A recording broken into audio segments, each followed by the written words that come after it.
Oggi voglio prendere una proposta di legge dell'opposizione, quella sui caregiver, già presentata nella scorsa legislatura, oggi ho visto che è stata ripresentata.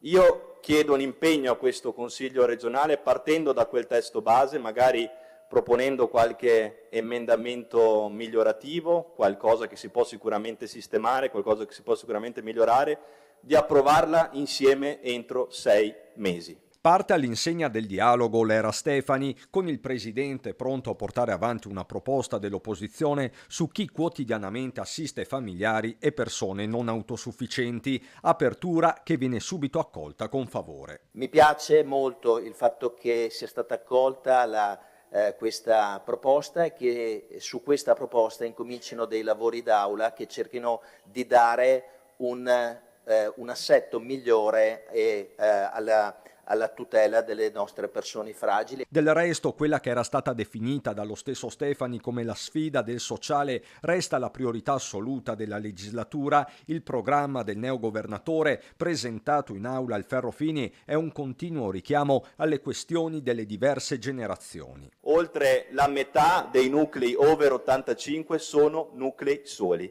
e l'aumento esponenziale crescerà nel corso dei prossimi anni. La solitudine è una sfida che non è più di serie C, diventa una sfida centrale nell'agenda politica della nostra regione. Inverno demografico che richiede nuovi strumenti anche di natura trasversale. Un'urbanistica sostenibile, quartieri inclusivi per le non autosufficienze, residenzialità che permettano una rete di supporto anche dal punto di vista sociale. Ma a cambiare repentinamente sono anche i più giovani, eppure qui servono nuovi strumenti di supporto a partire dai centri per l'ascolto. Oltre il 55% dei giovani d'oggi, degli adolescenti di oggi, riconosce tra i propri coetanei un disagio psicologico. Altro tema che ho voluto portare al centro nella campagna elettorale, ma che voglio soprattutto portare al centro dell'agenda politica.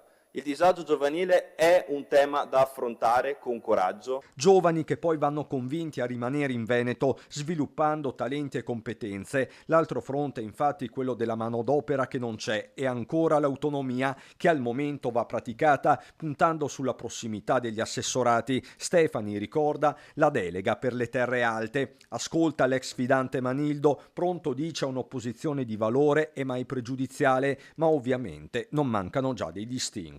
Nell'intervento del Presidente Stefani non ho sentito fortissimo il richiamo